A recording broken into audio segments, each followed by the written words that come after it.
What up, folks? You're now tuned into the Stitch Sham Show. I am one half of the team, Sham Phoenix. And I am the other, Stitch Early. And we are back, episode 48. We almost at 50. Yo, that joint's crazy. Like, that joint is we almost 50. Super crazy. We should just play all 50 Cent records on What is our year episode. anniversary? I would have to go back and look. Because I know we started. I know we started. Nah, I think we started. Was it May? March, February. It had to be after. It was after. It was after March. it was like April, May. Okay. April, May. We got to figure that one out. Isn't that sad? We don't I even can know. go back and look. But yeah, we haven't even. I haven't even thought about it. Because we should do something on the anniversary. Like on the I'm with that. Like the day, whatever day that was. I don't know what day it was. Yeah, I don't know which day. I know it's 2 episodes from now. Yeah. But I'm gonna figure out the day. Yeah. And y'all will know the day we gonna do something. I don't know what. Maybe we do like a Yeah, giveaway. Maybe giveaway. We do.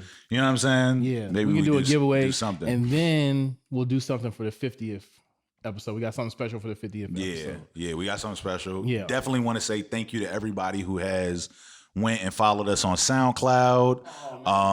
If you followed us on Spotify, if you've been listening on Apple Music, iTunes, iHeart, pretty much everywhere you can find podcasts. The people that have found us, the Stitch and Sham Show, and have been listening, man, we definitely appreciate y'all. Yeah, and all our family and friends, man. We thank y'all for always encouraging us, reaching out, letting us know about new platforms and new things. And man, all y'all guys are super great, and we actually listening. Actually listening. Like, it don't be the fake listening. Be like, they actually said actual words that we said. That's what's up. Man. So we thank y'all because without support, it's hard to win in this game. Facts. And nobody knows that better than Kevin Durant, James Harden, and Kyrie Irving. Hey, 1,000%. I don't know what's going. I don't know what type of money the Nets got. But they got bank. It's almost like they kidnapped Steve Ballmer and was like, can you help us build a franchise? So, we're just gonna go get everybody. Earlier in the offseason, I think it was last year, the Nets signed Kyrie and Kevin Durant. Right? They didn't play right away because of injuries. This year they got into the mix of it, and then next thing you know, James Harden is a part of the team as well. And then a couple months after that, they signed Blake Griffin, whom all of a sudden got his hops back. He dunking. I think he ain't dunked in like 2 years. Yeah, I don't know where that came from. Yeah. Guess he was saving his leg. He must be the Brooklyn water. Yeah, and then just 2 days ago.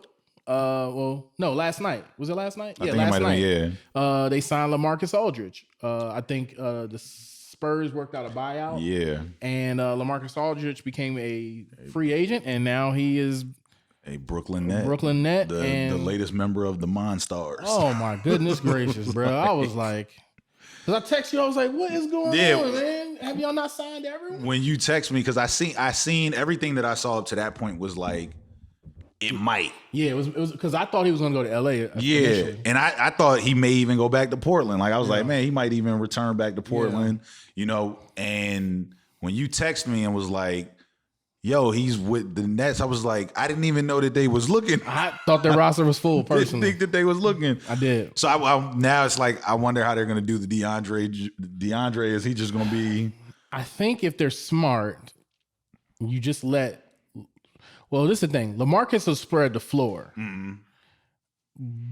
I don't know how great of a rebounder he is. I thought he was good. Like, okay. You might need. I think DeAndre would definitely be better in that aspect. Yeah, but on the offensive end, you're gonna get more from LaMarcus than you're gonna get from DeAndre Jordan. And I think if I was the Nets, depending on who I play, is who I start in that position. Because if you can spread the floor with LaMarcus, then you have a really big problem. Yeah, facts. Because Kyrie will have an open lane at all times, and the fact that LaMarcus can shoot. Oh man! So now you can kick the ball out to KD. You can kick the ball out to LaMarcus. That 4 or 5 got to stay. Yeah, and you could kick. And I mean, Blake is there, and Blake can hit that now. And you could kick the ball out to Blake. Like they got a team full to where Kyrie can literally drive and kick. If Kyrie's assists should be at an all-time high, but it's not going to be. James Harden has been playing well. James Harden's going to have a bunch of assists. James Harden, I think he's averaging, I don't know what it is, assists. I know it's 9 rebounds and like 20. It's like 25 points, 9 rebounds. Yeah. And I forget what the assists are, but I know the assist is pretty high. Yeah, if James wants to win a championship, he's going to have to scale back some shooting. Yeah, fact. And the crazy thing is like because they've been injured, he's had to do more. He's had to But do I more. think when they're there, that's a mean squad. Yeah, they're going to be tough. But I just want them. Hey, we are the the Lavengers. Yeah, I don't want to hear no sports talking about no LeBron James. Nah, I don't want to hear it. So the fact that James Harden is doing what he's doing, like scoring and everything like that, and I'm seeing everybody like praising it. Yeah.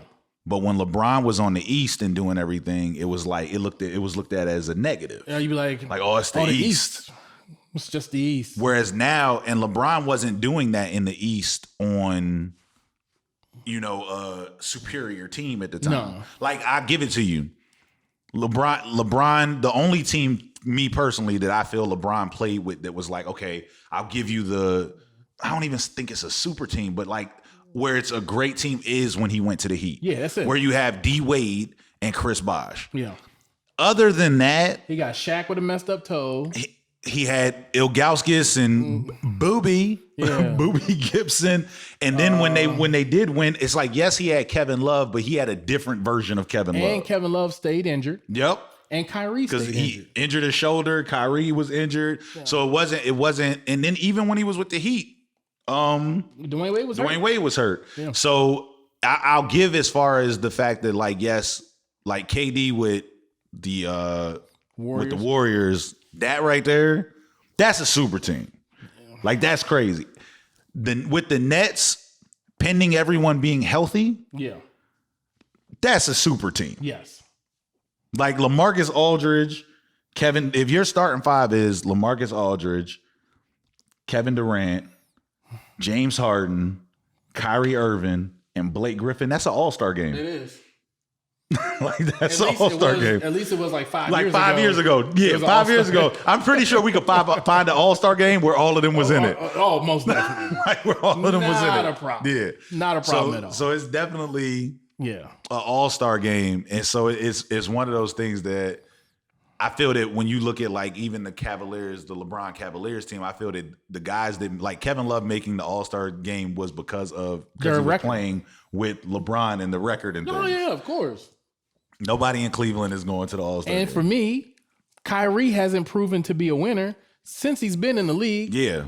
His first His first 3 or 2 years in the league. I think it was 2. They got the number 1 draft pick twice. Yeah, twice. Because it was him and then who was the second one? Andrew Wiggins. Oh, yeah, yep. Andrew Wiggins. Because when LeBron came, they shipped off Wiggins and got Kevin Love. Again. Yeah. It's 3 times. It was 3 because who was the other? They got Anthony he was Bennett. like, it was a bust. Yeah, I was about to say Anthony the other Bennett. one was a bust. Okay, yeah. Yep, Anthony Bennett. Yeah. So it's like, and then he goes to Celtics, doesn't do anything there. Mm-hmm. Goes to the Nets, and he's like, kinda, but not really. Yeah. Because you don't really know. We don't know. We don't know what would have happened because. But I don't know if you can count this Nets team because you got Kevin Durant and James Harden. I'm sorry. Like, 2 of the best scorers in the NBA outside of yourself. Yeah. And probably will go down as 2 of the top just ever. I'm just saying. You know what I mean? Like Kyrie, even though he's a great talent, he's talented, great ball handler, all those things. To me, on the scale of like tier players, he's a level 2, level 3 Not tier for you. player. Like, yeah, when it comes to ball handling, Kyrie is probably the best ball handler that has ever been in the league. But you know what though? I know people will give it to Kyrie, but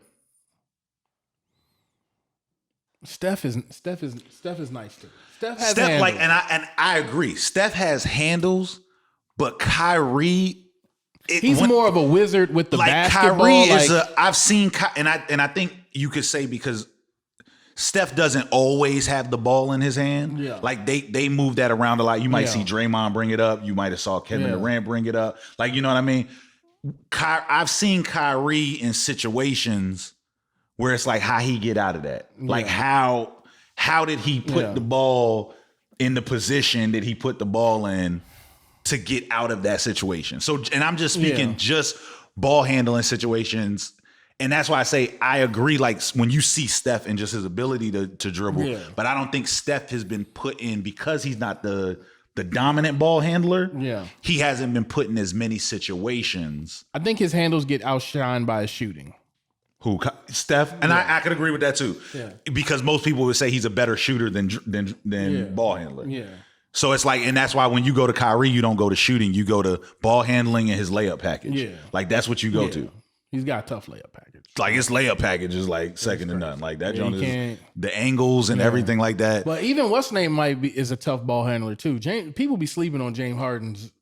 So to me, James Harden, that pity pat, that little. James Harden is almost a he to me, and it might be a different comparison because I just thought about it, but it's like a less robotic Kawhi. Okay. And what I mean by that is I feel that when Kawhi Leonard plays, Kawhi Leonard has his spots and he's a very A to B player. Yeah, he's very A to B. He's like Kyrie is like A to C, C to E, B back to A, F. Yeah. You know, James Harden to me is an A to B. Yeah. But his A to B is just different. Yeah, like he's gonna get to the basket, you're gonna foul him. Yeah. He's gonna do it. Like when you step in front of Kyrie, I think it's harder to go, let me get him to the second move because he has a second move. He has a third, a fourth, a fifth, a sixth, a seventh, a eighth. Yeah. It's endless. Whereas with James Harden, you could look at James Harden and go, he's gonna blow by, he's gonna step back, 3-point to the side, layup. Maybe dunk. Yeah. Like you know what he's gonna do. Yeah. But you can't stop it. Yeah. But you can't, and that's like with Kawhi, sometimes I feel it's that thing. Like when I watch Kawhi, I go, and it's almost the Kawhi takes himself out of game. Yeah. And the other person that I think is a bring the game to me person, Luka. Luka is not the fastest person. No. He's not but Luka. He can handle that ball. You know what Luka's gonna do. He can handle that ball. Yeah. But Luka's his go-to move is that hard to the rim. Step back, and he gets everybody with that. He didn't drop like they know. He didn't drop Paul George like 3 or 4 times. And Paul George playing defense is like, I know what he's gonna do. That. You're going. I know what you're gonna do, and then you try to stop it, and it's like, he's like, it does not matter. Yeah, it doesn't matter that you even tried. Like it doesn't matter that you even tried. I think. I don't know, man. I think the Nets could probably pull it out. Adding LaMarcus Aldridge That's different. It's different. He shoots so well from the mid range, and he can shoot the 3 ball. Yeah, and Blake can shoot the 3. When you got a bunch of guys that can knock down shots like that, and it's just if they can find a rhythm and get to it, this is a wrap. No, I think I think for the East, that's because who did the Nuggets get? The Nuggets got they got dunk contest. Aaron Gordon. Yeah. The Nuggets got Aaron Gordon. So I think that's going to be another. I think that was a good addition. Yes. For the Nuggets, it spreads their floor. It spreads the floor. He can hit the 3 ball too. Yeah. So I think that definitely. Man, it's gonna be it's gonna be a tough toss up in the West. I think it's gonna definitely depend on what AD and LeBron coming back healthy. Yeah. And if they're on the road, man. Yeah, and I think if they're able to get Drummond. Yeah, that'll change things. Because Drummond may be the same thing with Blake Griffin, where it may have been the place. Yeah, just like when you get to a place, you just like, I don't even feel like being here. I don't want to be in Cleveland. So I'm just going through the motions. Yeah.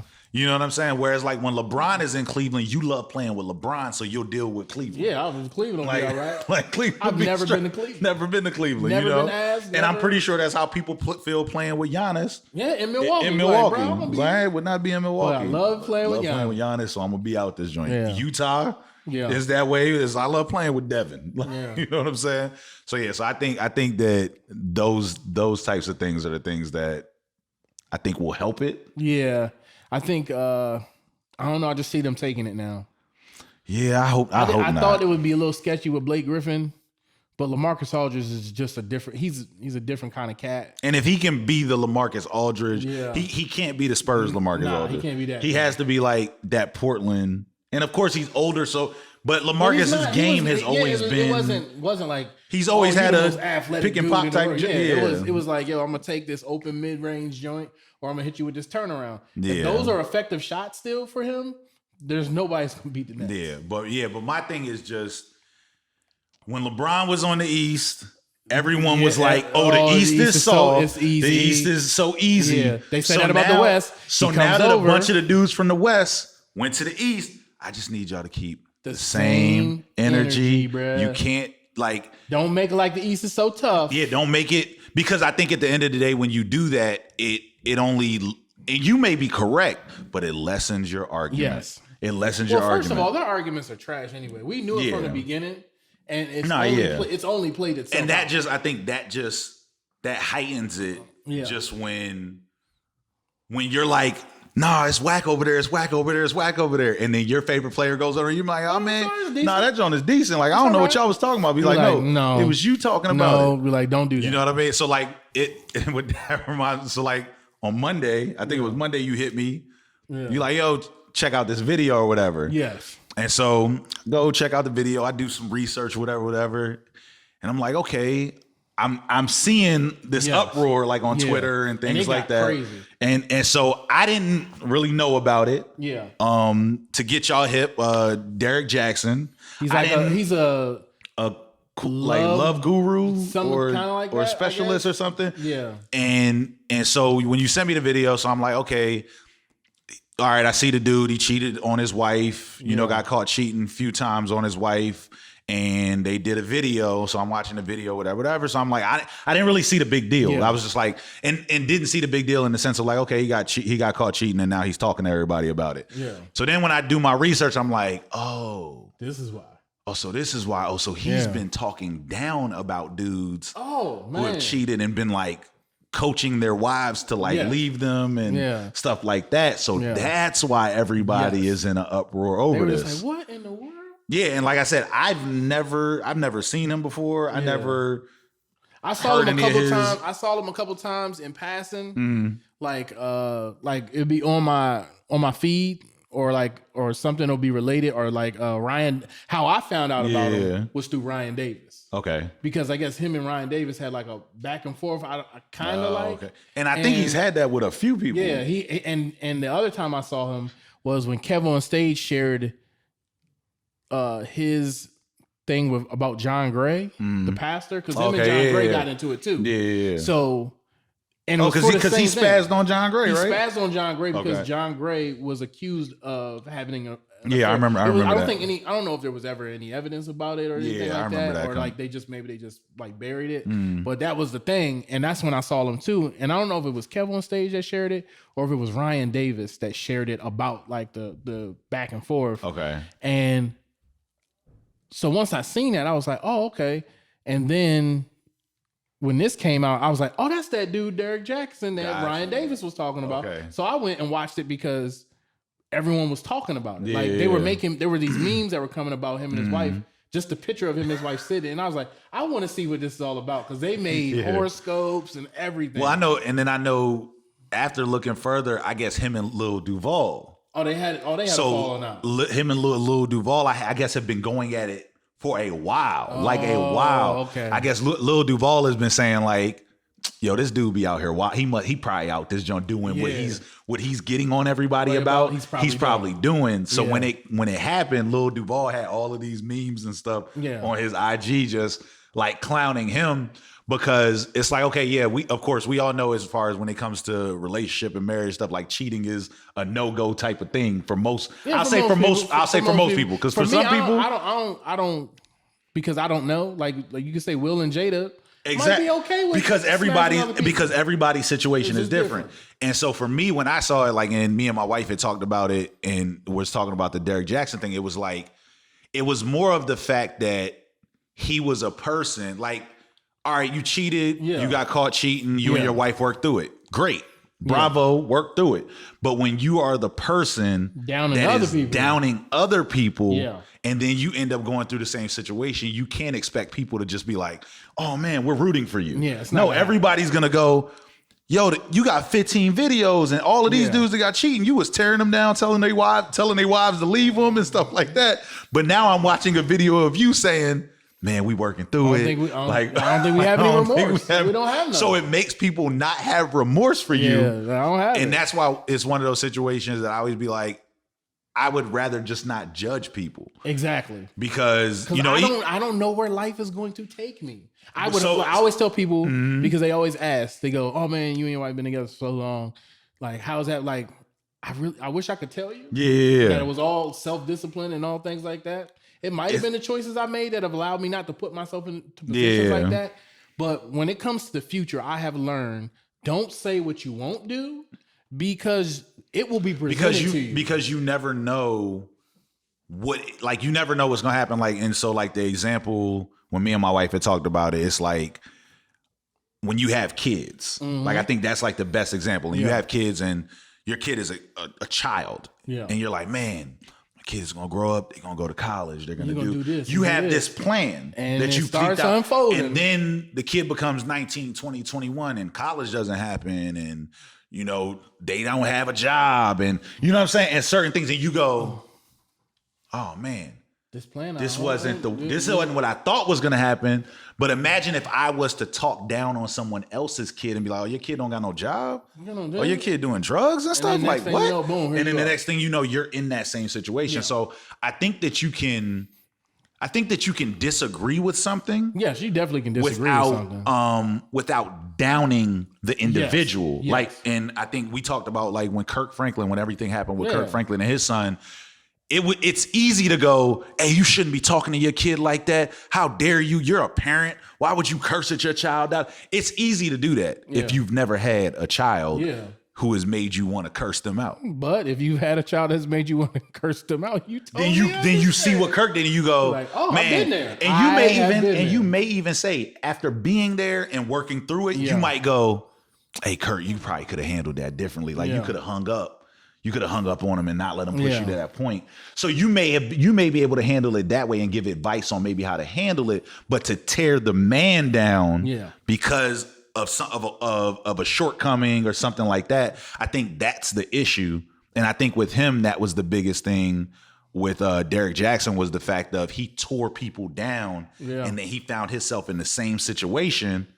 And we looked crazy. We didn't look at Hove crazy when everything happened with him and Beyonce. We, of course, don't know the fullness of it. Yeah, we don't know the full story. From what it said is like he cheated or whatever on Beyonce, but I've never heard Hove standing around talking about, you dudes, this cheaters is some trash. You're watching the league. So I've heard the opposite from Hove. Exactly. So when Hove did it, it was like, okay, that's y'all relationship. Y'all work through that because that doesn't have nothing to do with me. Like everybody's relationship is their relationship. Yeah. And different relationships go through ups, downs, and everyone's up and down may not be like what you and your wife may think is a down. To me and my wife may be regular. That might be regular. And that's the thing. The thing I think that people got, like you said, the thing that got people so upset about Derrick Jaxn was the fact that you're out here giving advice, bro, on stuff that you're not even doing yourself. Exactly. And that's why I always say, especially for us here on this podcast, is there's certain things that I can make judgments about that I feel comfortable making judgments about because I have information and experience in living it. Like racism, I don't mind. I've experienced racism. I don't like the way racism you can speak to it, so I can speak to it. Yeah. Certain things like relationships are so tailor-made. It's one of the most tailor-made things in America that we try to blanket. That you may be able to say, well, this is how we handled it.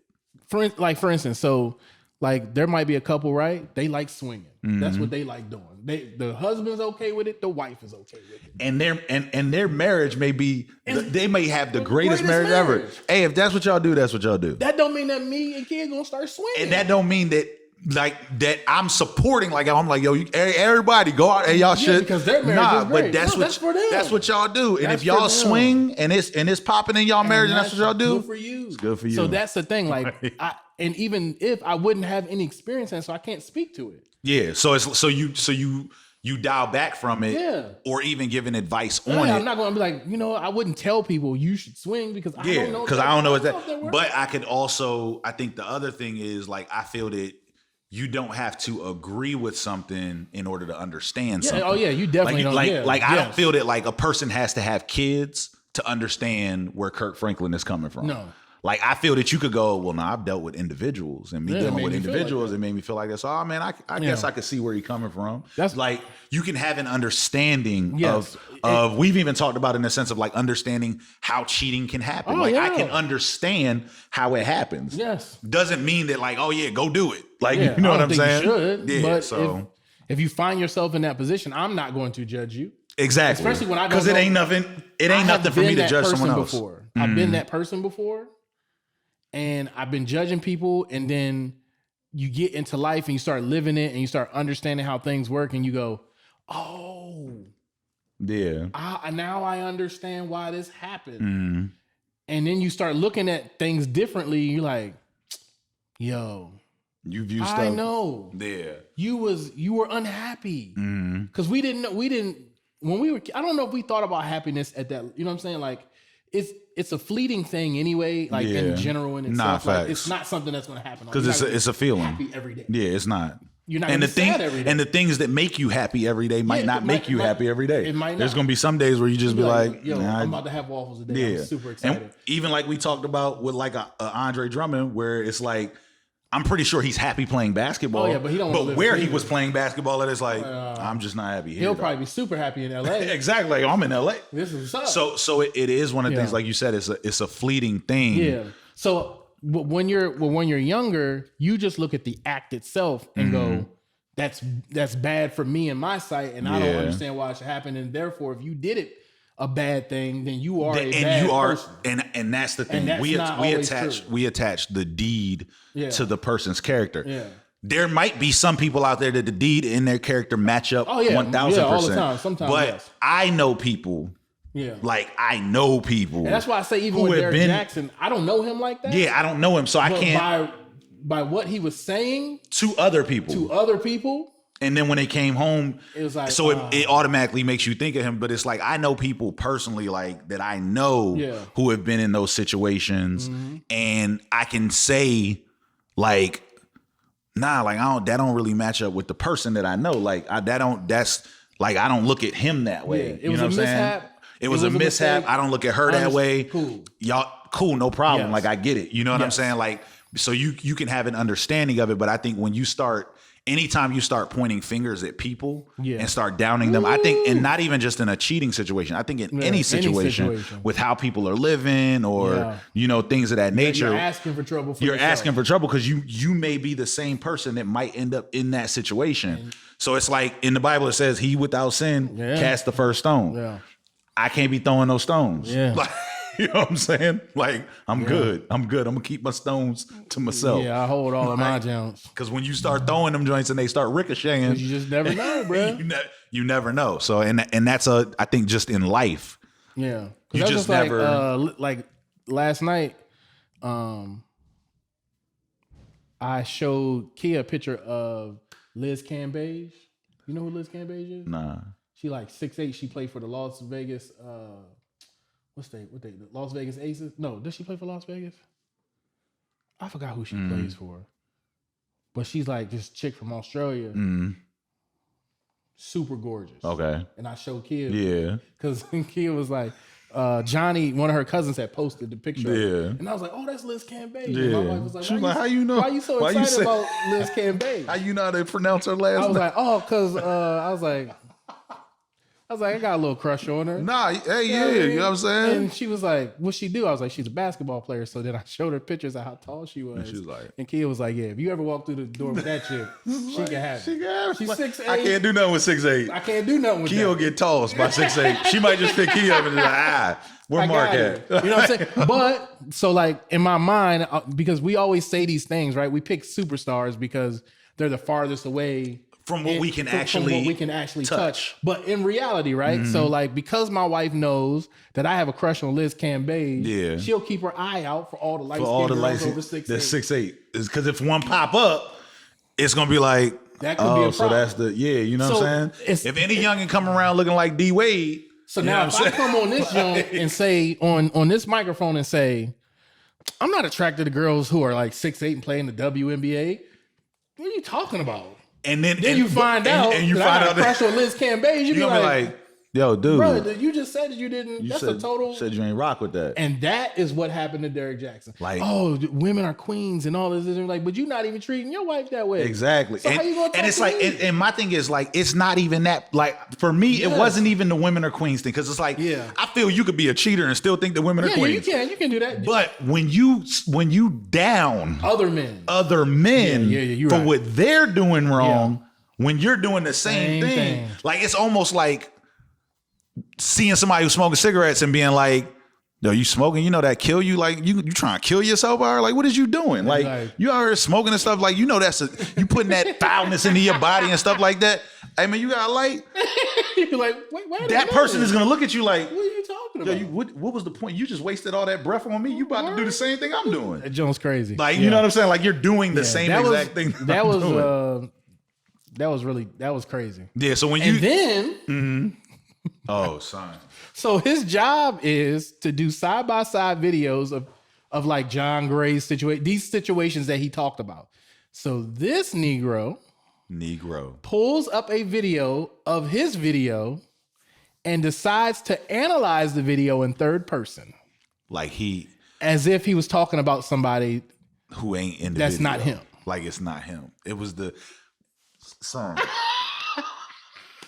So like the first video, I'm already like, all right. What is going on? So when I seen this second video, I was like, so the two things went through my head. So I was like, first off, this man, as far as when it comes to promotion and stuff like that, is genius. Absolute genius.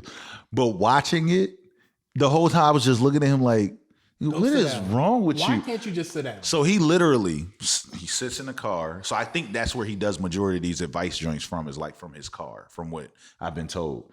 So he sits in the car. So on the screen, it's a split screen, and you see him and his wife. So when he comes on, this is how he comes on. He's like, hey guys, so I just wanted to talk to y'all, about a video that's been circulating that I've seen. So, in the video you have, a man and his wife, and, the man got caught cheating, and so as he goes through this video, he's talking about himself, mind you, but he's talking about it exactly like I'm talking about. And he's like, from what I could see when I was watching the video, she obviously doesn't want to be there. You could see it all in her disposition and how she's sitting. She was like, but what I took from it as I see the man sitting there and kind of pouring his heart out, I could tell that he's a changed man.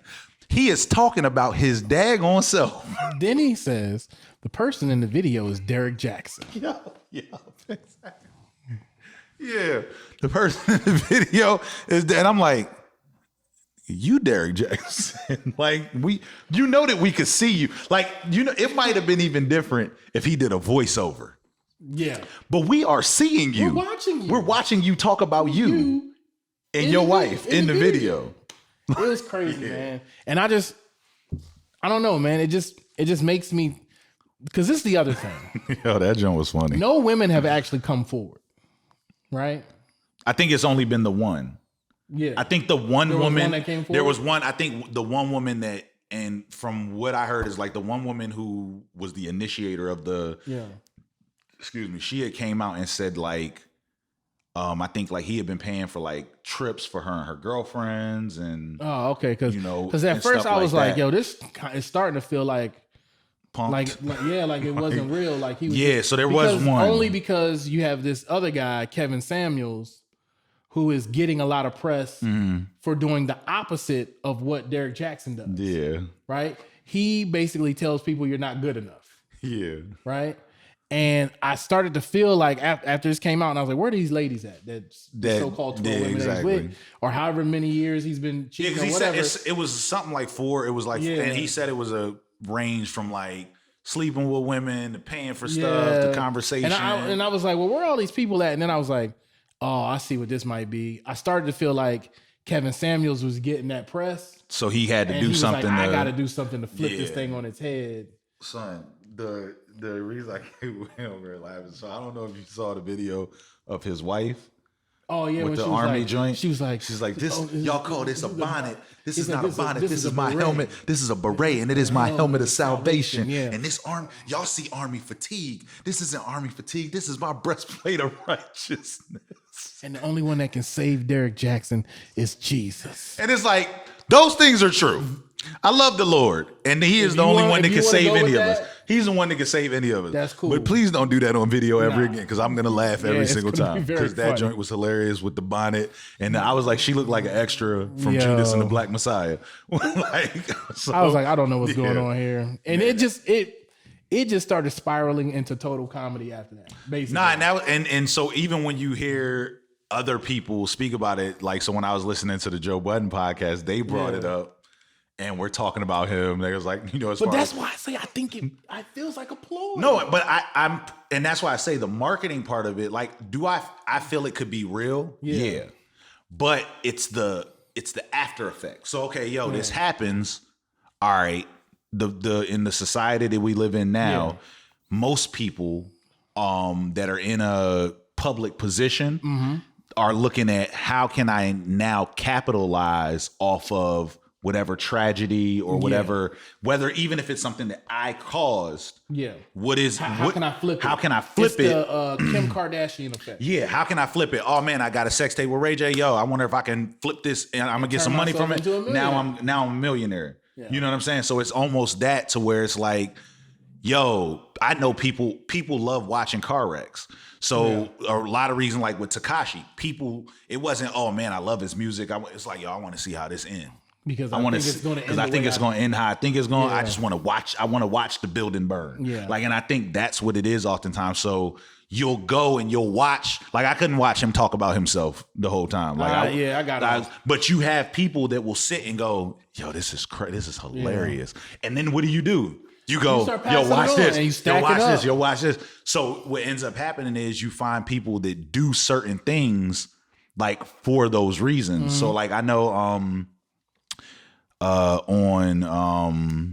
Flagrant 2, Andrew Schultz's podcast, they did a pod, and I forget the guy's name, but I guess he has like beef with YouTube. They had a guest on, and he has beef like with YouTube. So they had put the episode up, and YouTube ended up taking the episode down. Oh. So the dude that they have beef with, he, I guess, does a lot of these videos where he spews inaccuracies. He just talks and there's no facts. So like he was doing a bunch of like COVID videos where it's like, yo, COVID gives you cancer and da.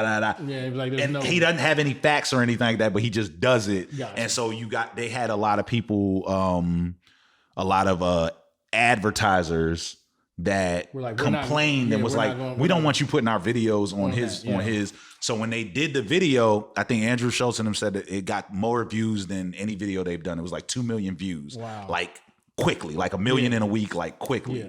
And YouTube took it down. Yeah.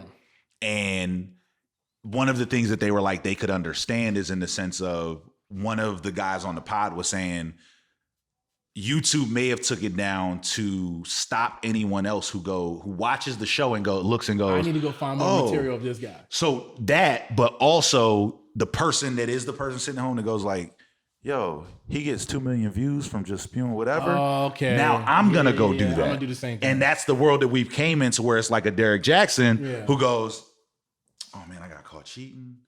Y'all, that video, the video with me and my wife, that joint. Yeah, and people are used to seeing me doing review videos.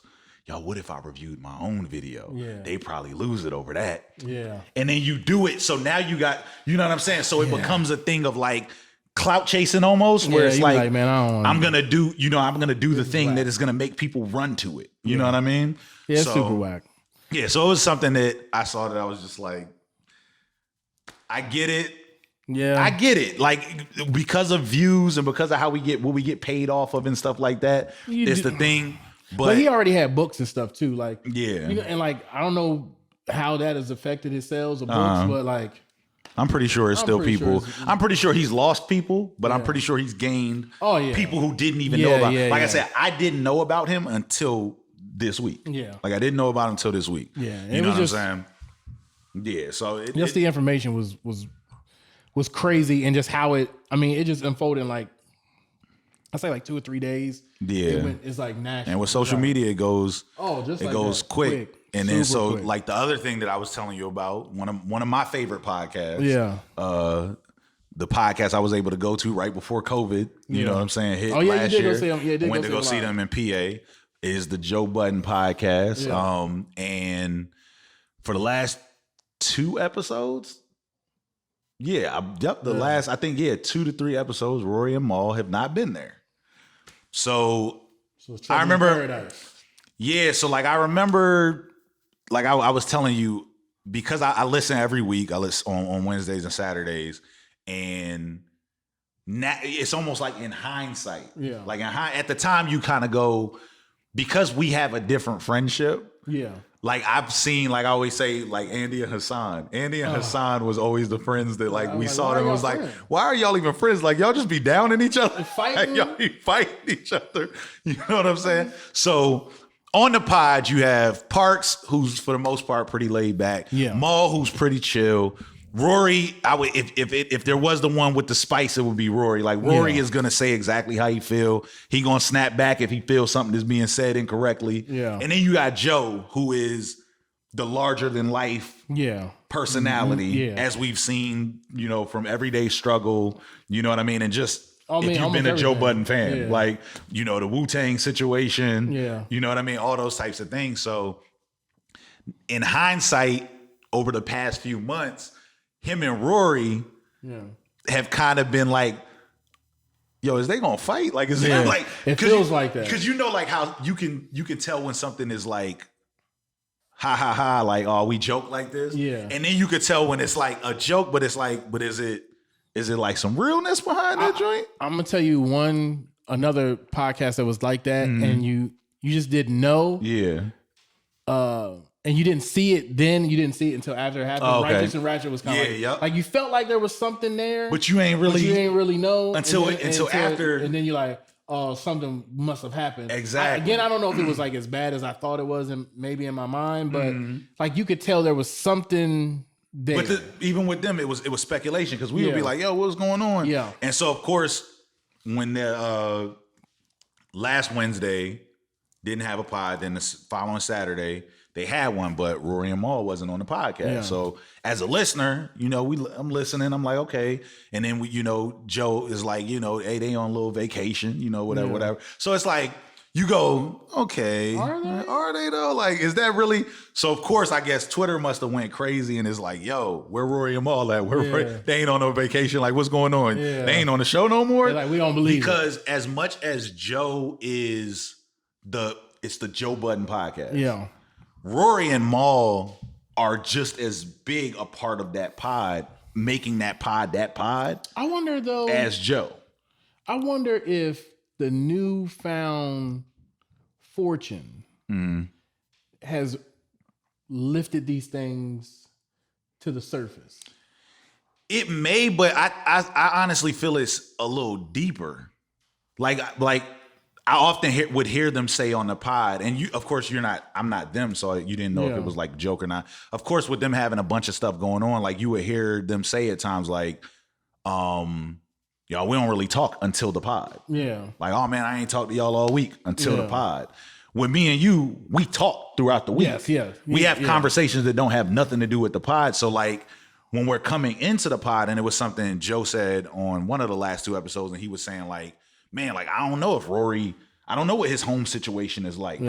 Because we not really having conversations. So if you knew I was having issues with my wife or with kids, when we came on the pod, you probably not going to joke on that. Because you know, like, oh, he really he going through it at the crib. So I'm not going to joke. So I think when there's friends and potting or business and there's no communication, I think that can heighten things even outside of, because like I know the money things, you know, you would hear them when they were going through the Spotify deal and things like that, where it was I'm trying to get the bigger bag for us. Like, cause if you want, and he had broke it down, he was like, me as Joe Budden, if somebody's going to pay me $1 million for a book, if you want all 3 of us, you think I'm still going to charge you $1 million?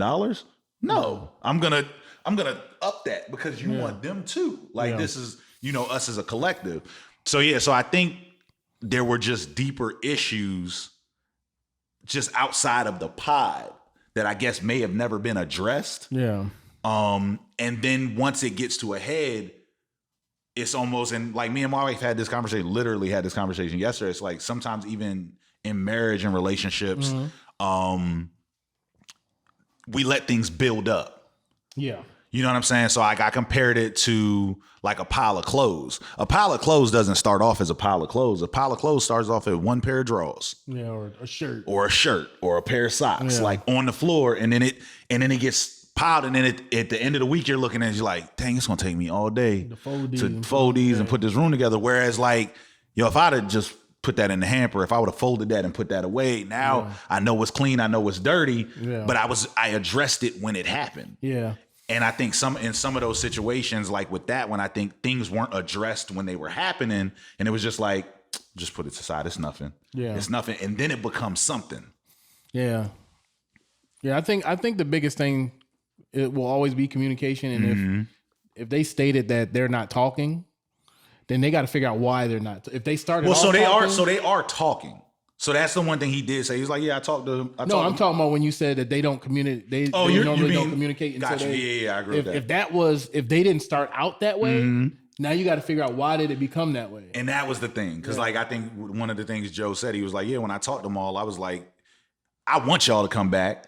He was like, but if you don't come back, we still got to talk. Like, because you still my friend. Like, so we still got to figure out whatever it is. Yeah. You know what I'm saying? So I do think that, like in our friendship and doing business together, the friendship part of it has to be just as important as the business part of it. Yeah. Because I think when it does just become business, then you almost stop caring about the person.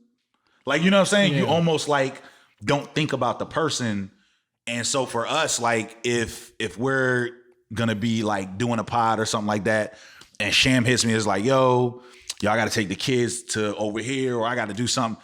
I'm understanding of it because there's been communication. Yeah. And I can go, yo, I kind of want that same grace. And I think that's really what it is. I think it is being able to give each other grace, just as you would in your marriage, friendship, business, you want to have the same grace. They're like, man, if I need that, hopefully he can look at it the same way, you know, that I'm doing it. So I think that there has to be like communication within that in order for that to happen. And from the outside looking in, it seems like there was communication in certain areas and then there wasn't communication in other areas. Yeah. You know? And I think too, is like what you establish from the jump, right? Like if you establish something, like say for those three, they establish something, and then as time goes on, you start getting away from the thing you guys established, but you don't know how to communicate that, hey, you're bypassing the thing that we agreed to from the beginning.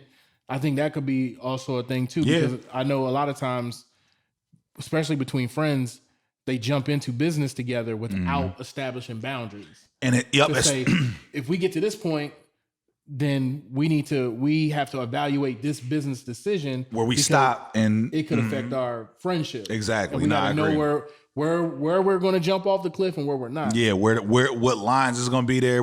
And I think sometimes when you just take the helm, just because it's like, oh no, I'm gonna just, for instance, when we come in here, like it would almost be like me just saying like, yo, I hired an audio dude, but I didn't say nothing to you, and you come in and and I'm like, nah, he already got that joint set up. Even though I'd probably be okay. Nah, yeah, facts. You probably like, oh, the one less thing I got to do.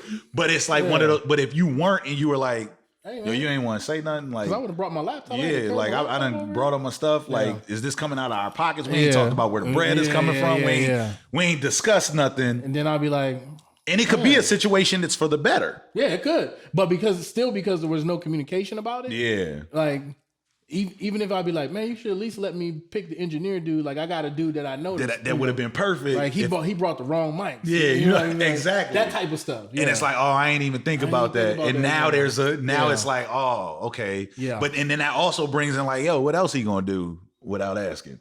Like, it can bring those things in. I think the biggest thing, the thing that we talked about with Derrick Jaxn, right? The non-judgmental factor. Yeah. I think has been what has allowed us to be in a space of business for a long period of time. And I think that's been the biggest thing. I agree with that. Outside of communication, because like if there's a day where you call and you're just like, I don't feel good. I don't got the energy. If I call and say, hey man, it's been a long week. I want y'all to know we have had those days. Like this to us is not it's work, but it's not work because we enjoy doing this. Like if we weren't talking to y'all, as we've said on other episodes, we'd be just on the phone, or we'd be here in the garage just like kicking it because that's just what we do, you know. So it's almost like bringing y'all in on the conversation.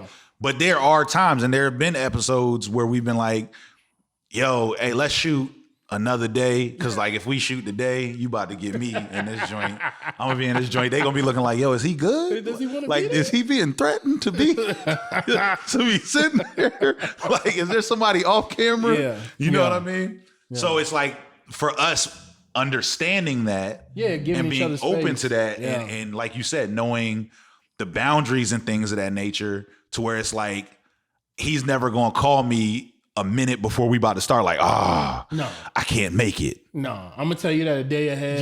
Yeah, I'm gonna know a day ahead, or I may know that morning. Like, yo, you think we could do it then? But because the day has already started off wrong. Exactly. So it's like understanding that I may get one of them days where I need to call him for that same thing.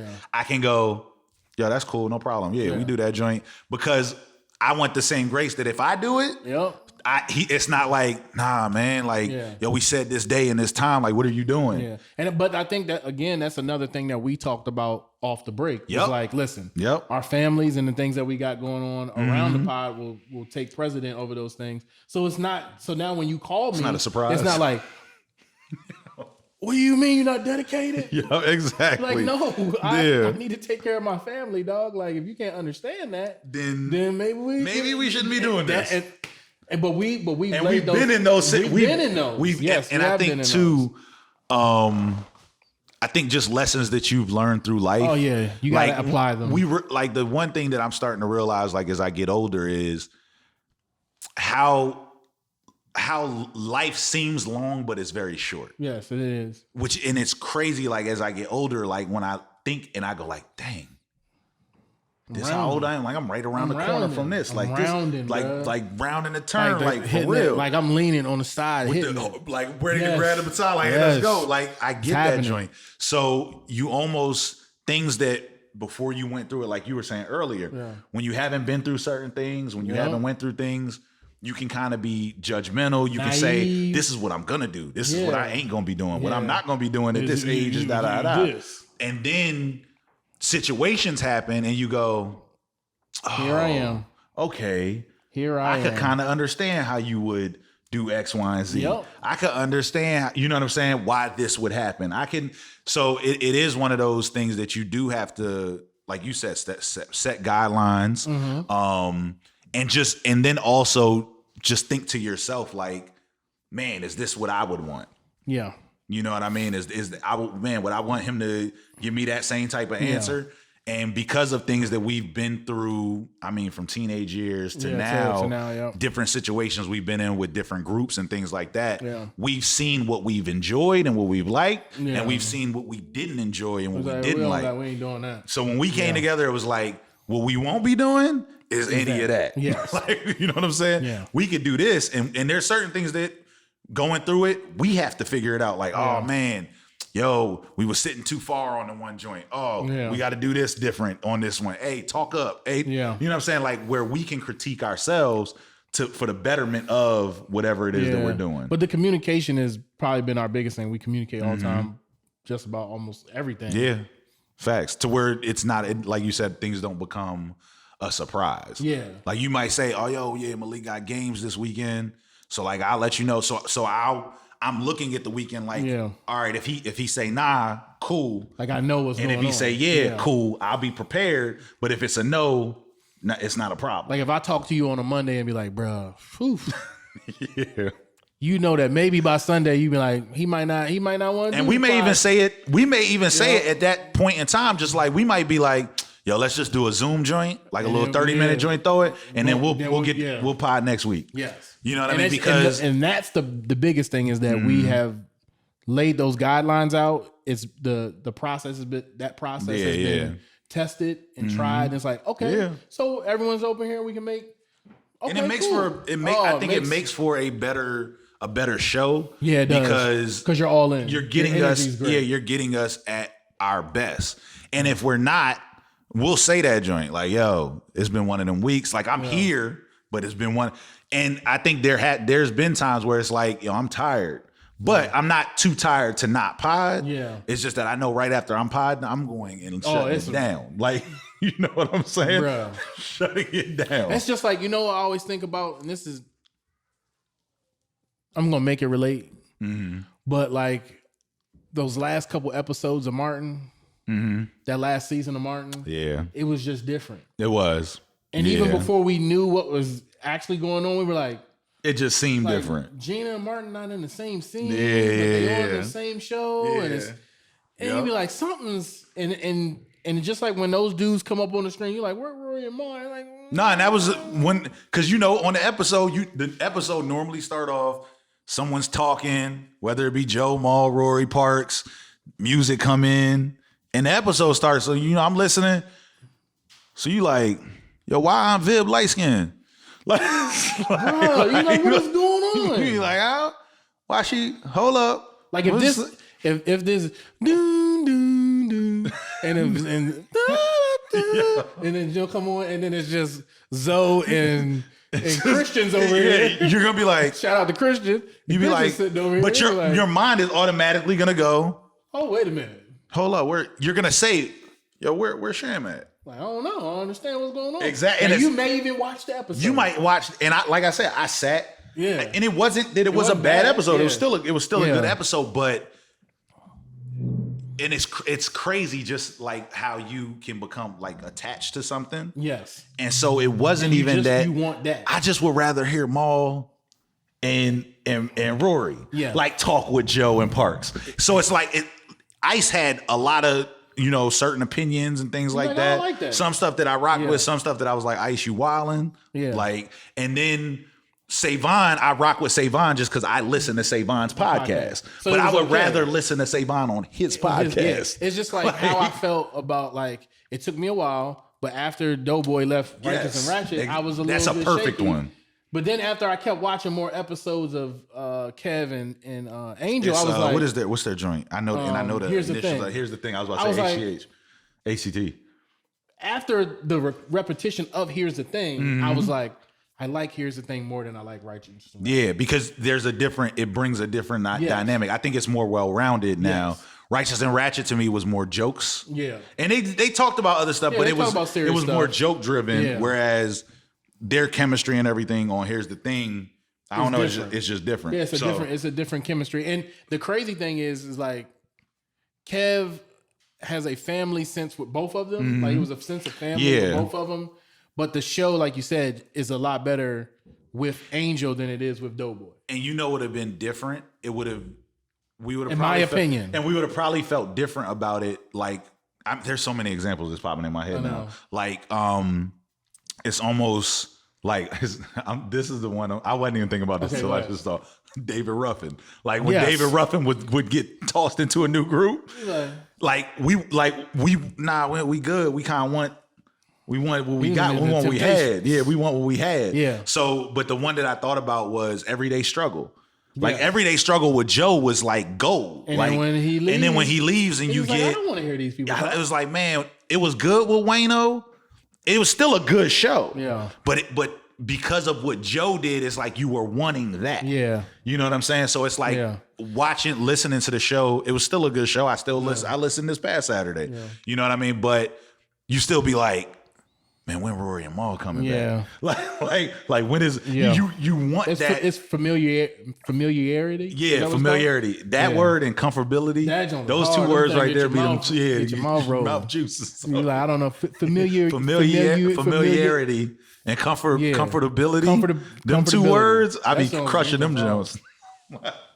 Yeah, I don't like that. Yeah, but I think that's definitely it's that thing. Like if we were still looking at like the Righteous and Ratchet layout, and we added her, then we would be like, but because they made a whole new, they flipped everything, and I think that was the perfect way to do it because you're not thinking about it makes you not go like, oh, she taking Doughboy place. Yeah, you know what I'm saying? It's like, no, this is just a whole new show. Yeah. So because it's the Joe Budden Pod with Rory and Mal, I want Rory and Mal. I want them there. It's good to hear Parks. Yeah. So it is still good to hear Parks and be like, all right, Parks still there, but I need Rory and Mal back. Yeah, man. That's why I say this.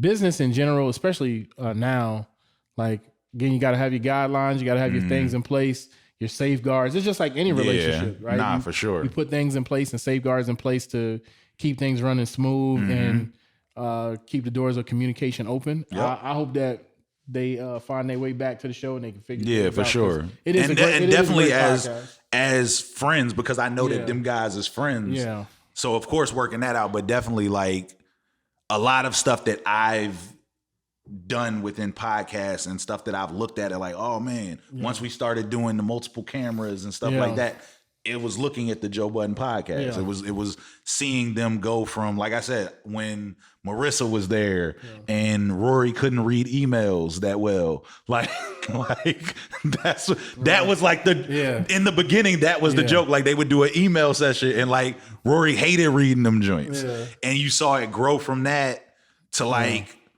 Maul coming on the pod. And then it's like, and then you see it skyrocket. Yeah. You know what I mean? So you see the growth of something and you like, man, you want to see Rockefeller keep going. Yeah. You know what I'm saying? And you don't want Rockefeller to and I think the difference, like I thought about that too, is like Jay and Dame wasn't friends before Rockefeller. It never even felt like it. Like they were friends that their friendship was created through business. Is at least from the outside looking in. That's what it seems like from the different, documentaries and stuff that you see. And when you hear them talk about, oh, how did you meet Jay? It wasn't like the Locks where it was like, oh, yo, I heard this kid in my school rapped and we linked up and we started rapping together and we built a friendship. Fade to Black, like now that if you look back at that, you'll be like, where is Dave? Nah, so it's one of those things that their friendship seemed like it was a business friendship. Yeah, it was business based. So when I see the Joe Budden pod, it's like, man, y'all guys is friends. Like y'all got stories that y'all be like, nah, I ain't even gonna tell that story. Yeah. Y'all got stories off camera that y'all have been through and stuff like that in friendship. Yeah. So now what y'all do in the pod, like I hope they get the friendship part of it tight. You know what I'm saying? The pod stuff will come, you know what I mean? But if the podcast in, y'all still got to be friends. Like I remember we used to always say that, like if we stop doing music and everything together, like my kids are still gonna be like, Uncle Mark, over there like, you know what I'm saying? Kick it. Yeah, it's not gonna be like, oh, you ain't pod no more. Oh, that's just Mark now. Like it's not gonna happen because our podcast is ending right now. Yep. But we coming back next week. The dramatic pause. They was like. He's like, was he? Oh, for real? Like, was this the way to tell them they're not doing? No, it wasn't a way for us to segue. But we have given y'all all the content we can give to you today. But if you want us to come back and you want us to come back strong, you can go to patreon.com/Uhrise. It'll be at the bottom. Yep. And you can donate. Join the university. We got a lot of things planned. I know we say this all the time, but we really are planning a lot of things. Like we had a super dope meeting yesterday. We'll probably talk a little bit at the end of this. Just to flush it out. Yeah. It's like actually what I think we should do is we should once we get everything straight, we should come back and really like have a video where we lay out all the things that we're about. Definitely. Yeah, I like that. Because I think once people can see that and know it, they know exactly what they're given to. We can put stuff up on the screen, like like show like the list and how we're trying to knock. Because we got some big things that we been working on. Academy for kids, stuff with the record labels, stuff with just media content. So I would love to share those things with you guys so you guys can see them. Yeah. If you want to hear music, you can go to uhrisemusic.com. There's stuff up there from Stitch Early, stuff up there from Sham Phoenix, stuff up there from us as a collective group, the Uhrise Collective. You can check us out on Spotify, Apple, SoundCloud, iTunes, anywhere you can. Tidal. Tidal. Yep. Tidal. Anywhere you can listen to podcasts. You can also go to our YouTube page, please. Subscribe. Uhrise. Please subscribe. It's youtube.com/Uhrise. Please subscribe. We're going to put up some more stuff. We've been working on some things and just kind of brainstorming about some more content. Yeah. But we thank you guys for your support. We hope you guys enjoyed the show. Yes. We about to go chill and kick it and, for real. And enjoy the rest of our weekend. Yep. So we'll see you guys. This has been the Stitch Sham Show. I'm Sham Phoenix. I'm Stitch Early. Peace. Peace.